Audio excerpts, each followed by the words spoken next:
नमस्कार, मैं हूं डॉक्टर मुनेश अरोड़ा। आज है 18 जून, 450वीं जयंती है हल्दी घाटी की। और हल्दी घाटी को लेकर के महाराणा प्रताप की क्या जीत हुई थी, हार हुई थी, या वो युद्ध बराबरी पे छूटा था, इस विषय पर बहुत ज्यादा मंथन जो हिस्टोरियंस हैं उनके बीच में चला। उदयपुर में एक वयोवृद्ध डॉक्टर जीएल मिनारिया रहते हैं, जिन्होंने इस विषय पर काफी काम किया है। और अभी हाल ही में उनकी 2 बुक्स भी प्रकाशित हुई हैं। एक है Maharana Pratap the great enduring legacy to hero, 485वीं जयंती पर उन्होंने 2 बुक्स जारी की हैं। और ये दोनों जारी बुक्स उनकी फिलहाल आई हैं, जिसमें उन्होंने महाराणा प्रताप को लेकर के बहुत ज़्यादा डिटेल में बताने की कोशिश की है कि महाराणा प्रताप को लेकर जो भ्रम है उसको दूर किया जा सके। डॉक्टर मिनारिया, आपका हमारे चैनल पे स्वागत है। धन्यवाद, बहुत बहुत धन्यवाद। और सब आदरणीय अरुण जी, मैं आपका हार्दिक स्वागत करता हूँ। तो आज 450वीं जयंती है हल्दी घाटी युद्ध की। जी हाँ। और आप हल्दी घाटी के युद्ध के साथ साथ जो महाराणा प्रताप का स्वतंत्रता आंदोलन से जो उनका जोड़ है उसको लेकर काम आपने काफी किया है, तो क्या बताना चाहेंगे सर आप उसके बारे में? मैं चाहूँगा सर कि अभी तक ये धारणा रही है कि भारतीय स्वतंत्र आंदोलन 1885 के बाद का है, जबकि मैंने बहुत अर्ली एज में है, जब मैं पीएचडी कर रहा तब से मैंने कई सोच लिखे हैं कि इंडियन फ्रीडम मूवमेंट का जो कंट्रीब्यूशन है वो महाराणा प्रताप की धार थी। जब 16वीं शताब्दी हिंदुस्तान के इतिहास में स्वतंत्र आंदोलन की इसी उल्लेख है कि प्रताप ने 25 वर्षों तक मुगल साम्राज्य का जो एशिया का बड़ा ताकतवर था उसका प्रतिरोध किया। तो ये मेरी दृष्टि में 1857 की क्रांति जो मानी जाती है, सावरकर ने बहुत बड़ी पुस्तक लिखी है फ्रीडम मूवमेंट है। और मेरी जो मेरा कंसेप्शन है, मेरी धारणा है कि भारतीय फ्रीडम मूवमेंट को अभी पाश्चात्य व्यक्तियों और मुगलों के संदर्भ में देखा गया, जबकि वस्तुतः सत्य ये है कि ये नेशनलिज्म का जो कंसेप्ट है भारतवर्ष में मेवाड़ में आया।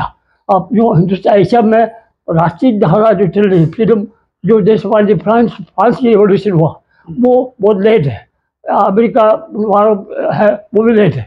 मैं समझता हूँ कि नेशनलिटी का जो कंसेप्ट वो प्रताप की है, और महाराणा प्रताप ही नहीं बल्कि मेवाड़ की देन है, क्योंकि तो मेवाड़ के महाराणा प्रताप के जो फोर्स है वो चाहे राणा सांगा हो, जो बाबर का प्रतिरोध किया पहली बार, बहुत ताकतवर।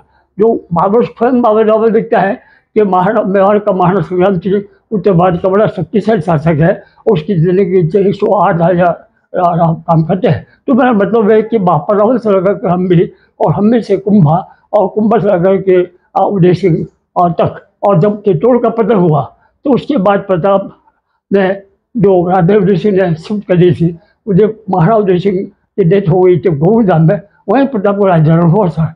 तो मैं समझता हूँ जी कि स्वतंत्र आंदोलन एक्चुअली प्रताप को वसत में मिला है। उदय सिंह के समय भी वो अपने पिता के साथ रह करके मुगलों का प्रतिरोध करते हैं। चित्तौड़ हासिल जाने के बाद उनको बड़ा दुख था, कष्ट था। उस कष्ट के निवारण के लिए मैं समझता हूँ कि लगातार निरंतर संघर्ष करते हैं।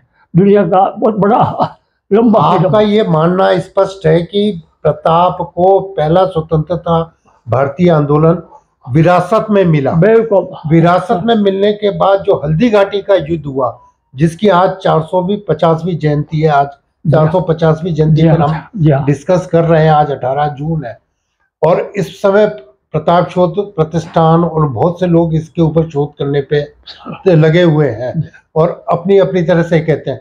आपका क्या मानना है कि हल्दी घाटी का युद्ध जो हुआ था वो कैसे, उसका निर्णय क्या रहा था? बहुत अच्छा प्रश्न पूछा है, मौलिक प्रश्न।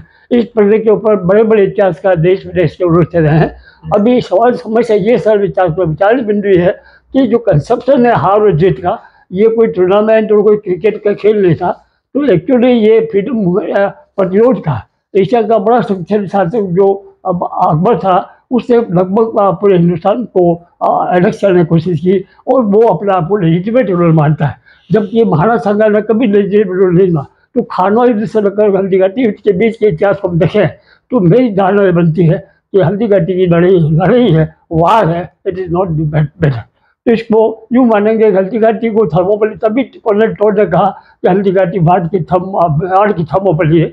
मैंने बहुत पहले शोध देख लिखा था कि कर्नल टोड ने कंजूसी की है, संकीर्णता से लिखा। अगर कर्नल टोड ने लिखा कि भारत की थर्मोपली है तो हो सकता है कि 16वीं शताब्दी में हिंदुस्तान के राजा महाराजा अवेक लगा। तो टोड ने अगर मेवाड़ की महाराणाओं को राजस्थान के ही नहीं भारत के राजाओं को संतुष्ट करने के लिए लिखा, ये मेवाड़ की एक थर्मोपली। जबकि लोग सर यही तो बात चल रही है कि जो टोड के टाइम पे जो इतिहास लिखा गया या उसके बाद जो वामपंथी इतिहास लिखा गया, उसमें लगातार प्रताप को लेकर के भ्रांतियां कायम हुई। मगर अब जो नए शोध आ रहे हैं उसमें यह बताया गया कि हल्दी घाटी में, जैसे अभी चंद्रशेखर जी ने एक शोध किया मीरागंज के जो प्रोफेसर है, उन्होंने आपके विद्यार्थी रहे। जी जी, तो आपके विद्यार्थी हैं चंद्रशेखर जी, उन्होंने जो अभी जो शोध किया उसमें यह बताया कि जो शिलालेख है उसमें यह बताया गया है। जी जी, तो जो शिलालेख है उसमें यह बताया कि हल्दी घाटी के युद्ध में प्रताप की जीत हुई थी। तो और वो अनिर्णित युद्ध नहीं था, उसमें निर्णय हुआ था। उसके बारे में आपका क्या कहना है? इसके लिए सबसे अच्छा एग्जाम्पल ये शिलालेख हिंदुस्तान के अंदर अभी रिसेंट चल रहा। ये मैंने एक इंस्क्रिप्शन जो आपके खरसान गांव में 4 भुजनाथ के मंदिर है उसके छबड़े में लगा हुआ है, और ये इंस्क्रिप्शन इस बात का आर्कोलॉजिकल एविडेंस है हल्दी घाटी की युद्ध के वर्ष का ही है, उसी वर्ष का है। और ये मैंने 25 साल 10 साल पहले मैंने इसका फोटोग्राफ लिया। इसको पढ़ने में मुझे बहुत समय लगा। मैं चंद्रशेखर को भी, डॉक्टर गुप्ता जी को भी, कई मेरे दोस्तों को इसकी छाया को। आपने लिखा है ग्राम खरसाण के 4 पूजा मंदिर के प्रवेश द्वार पर उत्कीर्ण महाराणा प्रताप कालीन दुर्लभ शिलालेख विक्रम संवत 1632 शक वर्ष 1458 ईस्वी सन 1576 हल्दी घाटी युद्ध में महाराणा प्रताप के विजय महोत्सव पर उत्कीर्ण। मतलब इसका मतलब ये महाराणा प्रताप का विजय महोत्सव। बिल्कुल, ये एक इतना बड़ा प्रमाण जो इस फोटोग्राफ में आया है। और ये 4 भुजा नाथ के मंदिर और इस शिलालेख के आधार पर डॉक्टर मिनारिया का यह मानना है ये प्रताप की विजय हुई थी। और आज क्योंकि 18 जून है तो ये बहुत ही ज्यादा प्रासंगिक है, और ये इनकी बुक का प्रथम पृष्ठ पर ही अंकित है। इसलिए ये कहना इतिहासकारों का अगर निर्णय नहीं हुआ था तो ये स्पष्ट है कि जो ये इतना पुराना शिलालेख है और जो कि विक्रम संवत 1632 में आया था, तो दुर्लभ शिलालेख है। उससे ये प्रमाणित होता है कि इतिहासकारों ने भारतीय इतिहास के साथ संकीर्णता रखी। इसके अलावा आप और बताना चाह रहे थे दिवेर को लेकर के और उसको लेकर के, उसके बारे में इस संबंध में संक्षेप में निवेदन कर दूं कि अभी तक आर्कोलॉजिकल एविडेंस यही बात है। यह जगदीश मंदिर के शिलालेख के जो जगत सिंह जी समय लिखा हुआ उसमें लिखा महाराणा प्रताप विजय हुई, नो डाउट। राज प्रसाद जी जो आपका काकोरी में बहुत विश्व का बहुत बड़ा शिलालेख 25 खंडों में, उसमें प्रताप की विजय बात लिखी हुई है। लेकिन ये इंस्क्रिप्शन तो कंटेम्पररी है। आप ऐसे करेंगे कि ये जमरा बीज का पर्व मैनार लोग मनाते हैं मैनार में, खरसाण और मैनार में कोई जादू नहीं है। मैं समझता हूँ जैसे गौरी का पर्व है, कई पर्व होते हैं, ये एक्चुअली इनके पीछे जो इतिहास छिपा हुआ है हम लोगों ने समझा नहीं। मैं समझता हूँ कि मैंने इस किताब लिखी मैनार 2 डेज, मेरी किताब छपी है मैनार युग युगान्तर, उसमें मैंने जमरा बीज का जो पर्व है इस शिलालेख में लिखा हुआ है।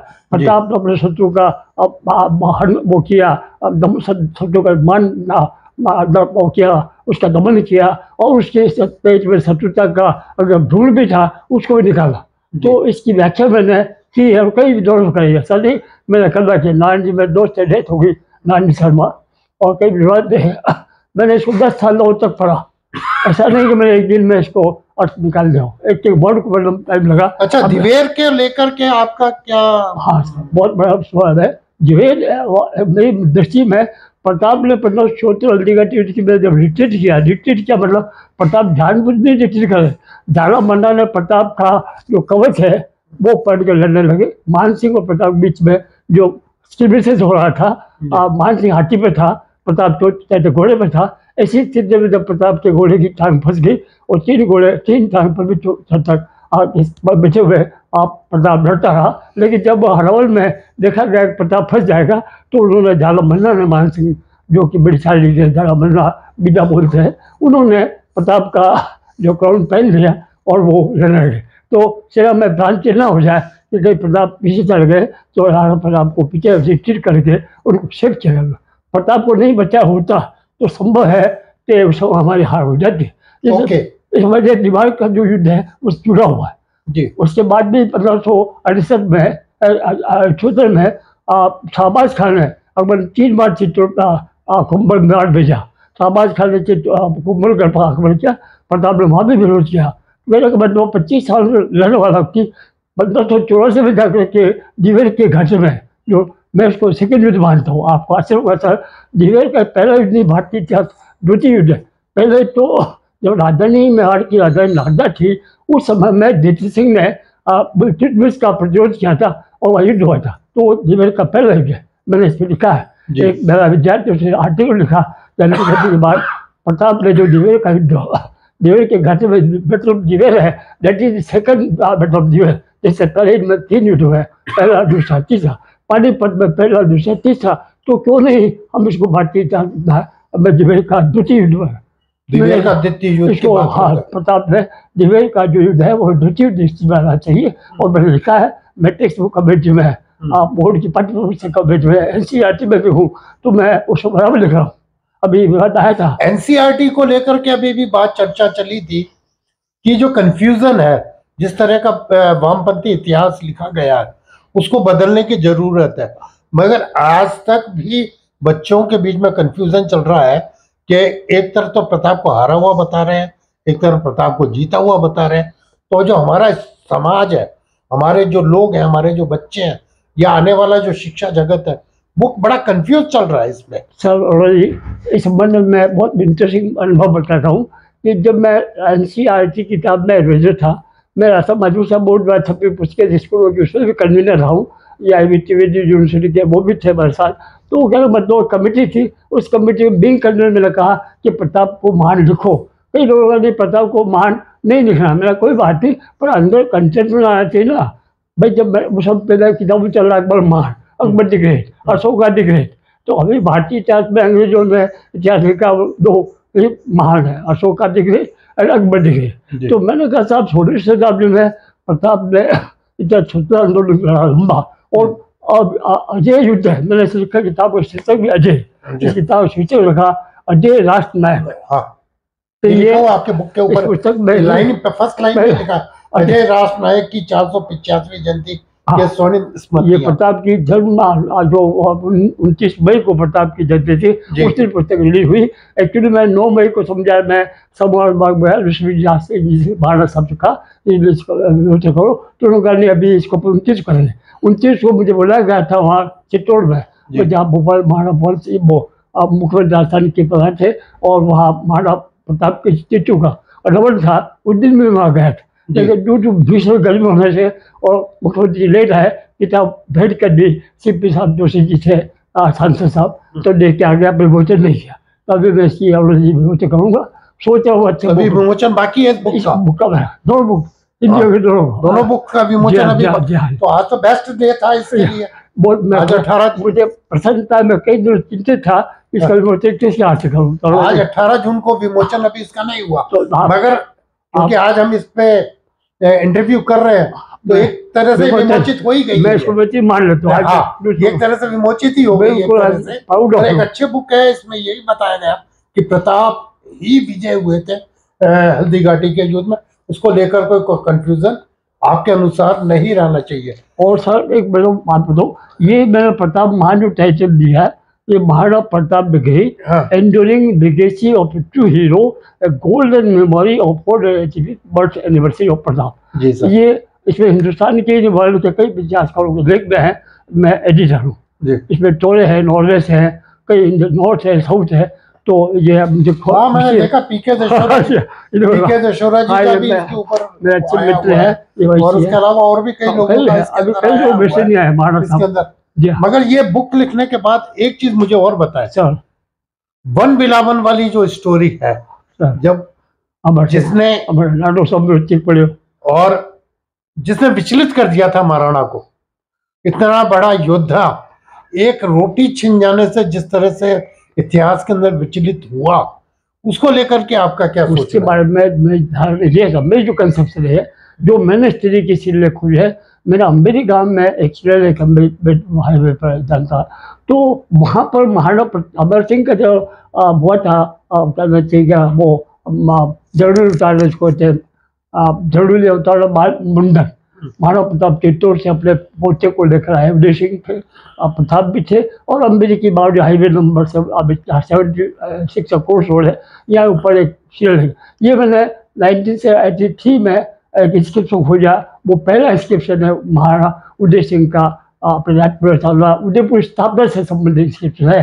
10 साल बाद फिर मुझे अम्बेरी में इसकी और मिला, 10 साल बाद, उसमें भी उदय सिंह का शिलालेख है। उससे लगता है कि एक्चुअली अमर सिंह के साथ जो जुड़ी घटनाएं गिरवा में कहीं हुई है।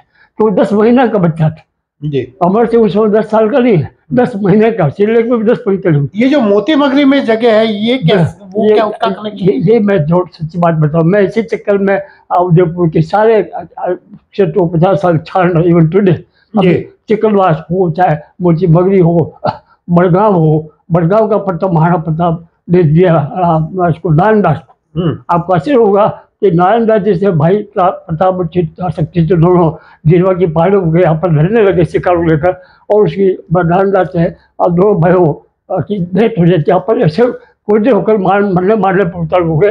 तो उसमें बीच में पंडित नारायणदास जो चित्तौड़ से आया हुआ साथ में, उसने बचाया। अगर नारायणदास से प्रताप को नहीं बचाया होता या भाइयों को नहीं बचाया होता तो आज उसका हो जाता।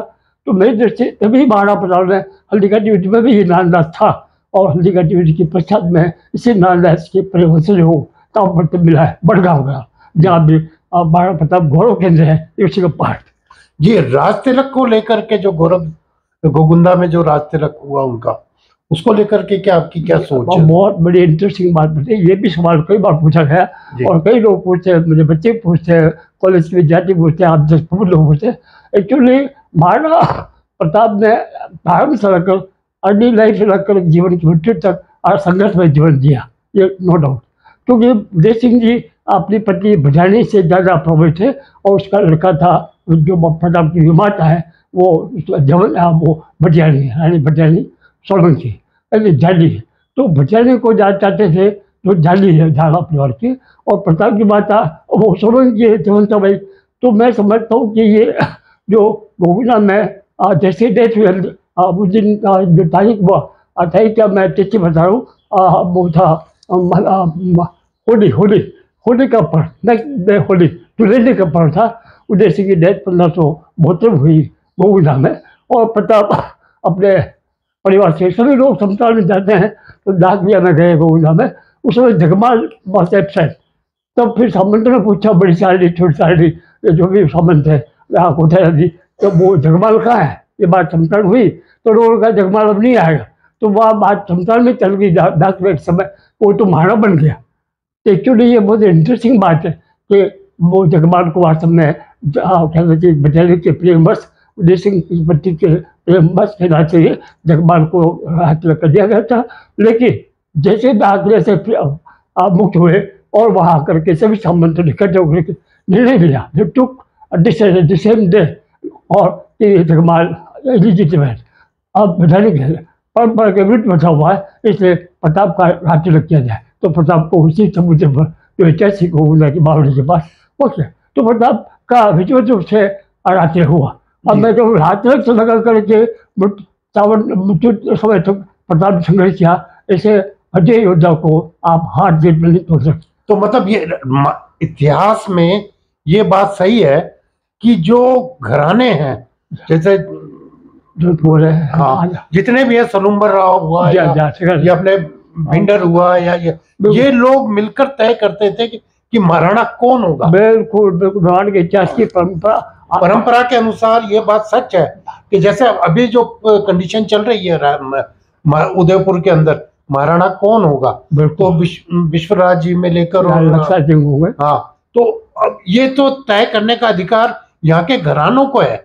यहाँ के जो ठाकुर ठकरान जितने भी हैं, वो लोग तय करते थे इस चीज को। बिल्कुल आप सही ऑलरेडी आप बिल्कुल समझ 110% सही है कि ये परंपरा चुंडा के जमाने से मोकली समझते रहता था कि मृत्यु के बाद से तय हो गया था कि चुंडा को मतलब महाराणा इलाका का जो था चुंडा, तब से तय हो गया कि सही सकता चुंडा के पास है। आप याद हो मेवाड़ शिलालेखों में काम होता में पट्टों पर एक भाला होता है 100 नंबर का, और उसके ऊपर अंकुश होता है वो बिंदर का, और नीचे एक सही लिखा होता है, सही में महाराणा दक्षिण करता है। पहले महाराणा दक्षिण क्या करते थे, पट्टे पर शिलालेखों पर जो भी है उनके आदेश मुख्य आदेश लिखा होता है, लेकिन बाद में ये खास्ता हो गया, ये सही वाला फैमिली है, ये बाद में दिया गया। लेकिन मतलब हुआ कि आप सही फरमा रहे हैं कि मेवाड़ के अंदर जो शासक कौन होगा, ये हमारी जो परंपरा है रामायण काल महाभारत काल की योग्यता के आधार पर महाराणा होगा, चाहे छोटी हो बड़ा हो, चाहे वो माता हो वैसा हो। लेकिन चूंकि यह प्रताप एक आदर्श व्यक्ति था और वो गलत नहीं था और उसके अधिकारों को छीन करके जब मालूम गद्दी बिठा गया, तो सामंतों ने उसको तुरंत प्रोटेस्ट किया। ऐसा एक उदाहरण नहीं है, कई उदाहरण मेवाड़ के इतिहास बड़े बड़े सामंतों ने, चाहे वो बहादुर शाह ने अटैक किया आप चित्तौड़ पर बरसा गुजरात में, तब भी जब सब सिंह छोटा था, अब छोटा था, उस समय कर्णावती का जोर हुआ, तब भी जो सामंत ने क्या कौन लड़ेगा, तो चाहे हुआ प्रतापगढ़ का बाघ सिंह को महाराणा प्रताप मेवाड़ का क्राउन ताज पर लगा लड़ा जाए तो उधर। तो ये डिसीजन है मेवाड़ के सामंत करते हैं। 16 जो सामंत है, 16 मिनिस्टर के रहते हैं, 1 लाख मिनिस्टर सभी 16 1 लाख कैटेगरी जागीरदार है, वो डिसीजन लेने रहते, और उनका हेडमैन है वो जिसको सलूमर है नेक्स्ट महाराणा। और आपको आश्चर्य होगा कि सलूमर के शासक को उतनी संख्या प्राप्त थी मेवाड़ महाराणा। जी मेवाड़ में महाराणा को सिक्के डालने का अधिकार है, सलूमर को अधिकार है, इसको माफ करने का अधिकार उनको भी है। तो अगर आप इतनी विषय में जाए तो आप बहुत सही फरमा रहे हो जी कि मेवाड़ के इतिहास में कोई मोनोपोली नहीं है, ऐसे परंपरागत सीट नहीं आती थी बिल्कुल कि बड़ा बेटा ही बनेगा, ऐसा नहीं, परंपरागत आधार पर महाराणा बनने का विवाद नहीं था। बिल्कुल रामायण महाभारत के काल से ट्रेडिशन चले आ रही वही है। जैसे मान लीजिए एग्जाम्पल लूँ तो आप देखिए कि आप दशरथ ने अपने पंडित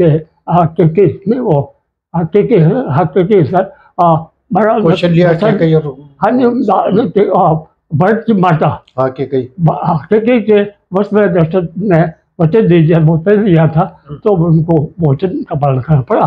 राम ने 14 वर्ष का वनवास इसीलिए लिया था कि वे पिता की आज्ञा का पालन हो जाए, राजा दशरथ की आज्ञा का पालन करते हुए। जैसे यहाँ भी ये हुआ, चुंडा का अधिकार था मेवाड़ के इतिहास में, जितना महान त्याग चुंडाओं का है, उन्होंने पूरी राजगिरी छोड़ दी, कभी कभी नहीं बैठे। इस वजह से चुंडा राजघराना कभी नहीं बैठा, वो छोटी गद्दी छोटी साहब। जब जोधपुर की हंसा देवी राठौर थी और लखा राणा था, तो बुढ़ा वो सब शादी की किसी प्रकरण में, तो उसको हुआ तो लड़की तभी देंगे जब उसका लड़का होगा तो होता नहीं बनेगा। क्या मतलब कि भीष्म पितामह की तरह सलूमर के शासकों को वही अधिकार है जो कि महाराणा को। इसलिए अंत में आप क्या कहना चाहेंगे महाराणा को लेकर के, हल्दीघाटी युद्ध, दिवेर युद्ध और जो महाराणा प्रताप का जीवनी रही उसको लेकर के? मैं संक्षेप में निवेदन करूँगा, आज बहुत अच्छा दिवस है, हल्दीघाटी के 450वीं जयंती के उपलक्ष्य में भी, और जब आपको प्रस्तुत है जैसे मैंने बताया कि मैंने प्रताप की 485वीं स्वर्ण जयंती की स्मृति में 2 किताबें हिंदी में भी प्रताप महाराणा प्रताप महान, अंग्रेजी में प्रताप द ग्रेट 2 प्रकाशित कर दी है। ये हमने खुशी का आपके द्वारा इसका व्यवस्था हो गया है। मैं अब इसको औपचारिक में से मान लेता हूँ, अब मुझे कोई जरूरत नहीं किसी और से व्यवस्था कराया जाए, क्योंकि जब चैनल जनता का चैनल होता है, आपकी उपस्थिति से मैं समझता हूँ कि मेरे एक नहीं है कि मैं जाकर स्वयं विश्वास ने कहा कि अभी समय नहीं है, अपन मौका देखेंगे। मुख्यमंत्री जी मैं खुद ने बुलाया, CP जोशी जी बुलाया, मैं गया वहाँ 2 दिन तक जाता रहा, लास्ट में तब वो भीड़ बढ़ा कर मैं नहीं बैठ रहा, चक्कर आ गए। सबसे बड़ी बात है सर, आपकी जो किताब का पहला ही लेख है उसके अंदर प्रताप को विजय बताया गया। इसी बात के साथ आज क्योंकि 450वीं जयंती है और इस बात को लेकर जो भ्रम है कि क्या प्रताप उसमें विजयी हुए थे या नहीं, ये इस बात का प्रमाण है, ये ओल्ड प्रमाण है और सामयिक है, आज भी ये चीज है। और इसका ये फोटोग्राफ बताता है कि हल्दी घाटी के युद्ध में प्रताप की विजय हुई थी। इसी बात के साथ हम ये वार्ता समाप्त करते हैं। मीनाराय जी फिर आपके पास आएंगे। बहुत बहुत धन्यवाद। मैं बहुत आभारी हूँ कि मैंने इस मौलिक शिलालेख को आपने हाईलाइट किया और ये मेरी सर्टिफिकेट दे दिया आपने। I am very proud of you Arun ji. आपके चैनल के माध्यम से कहना चाहूँगा कि मेरे जो तपस्या 50 साल की, उसको आपने एक जनता के सामने एक, मैं अभी भी समझता हूँ विद्यार्थी हूँ। सर सबसे बड़ी बात है आपने प्रताप को विजय बनाया, उसका प्रमाण आपके बुक में है। इससे ज्यादा कोई और ऑथेंटिसिटी नहीं है इसमें। सर एक लाइन के ऊपर अच्छे इतिहास का रूल है कि विजयोत्सव लिखा, महाराणा प्रताप के विजयोत्सव लिखा हुआ है। इतिहासकार मेरे कई जलस मित्र भी हैं या मिसइंटरप्रेट करने वाले हैं, उन्होंने कहा विजयोत्सव नहीं है तो राज्यारोहण है। मैंने कहा प्रताप का राज्यारोहण इसमें कैसा होगा? कई लोगों इतिहास वालों ने नहीं समझा। पूरी से 2-4 में मित्र है, वो कहते तो परंपरा ऐसी रही है, किसी कोई गलती बेटा दिया तो लिखते हैं कि विजयोत्सव। अगर साफ लिखा है विजयोत्सव, ये महाराणा साफ लिखा है, ये दिन समय मुहूर्त सब लिखा हुआ है। और 2 शत्रु दमन, इन लाइन में शत्रु का दमन किया जा रहा है। ये ऊपर श्लोक की स्तुति की हुई है। प्रवर्तमान दक्षिण वो होता है इसमें महाराज इस लाइन में आएगा। अब वो लंबा वर्ल्ड में ऐसा कोई शेर नहीं इसमें इतना समय की बड़ी गणना की हुई है। हाँ, कोटि की गति क्या थी, गति पर स्थित योग कौन सा है और इस समय इस दिन में जीते हैं। ये महाराणा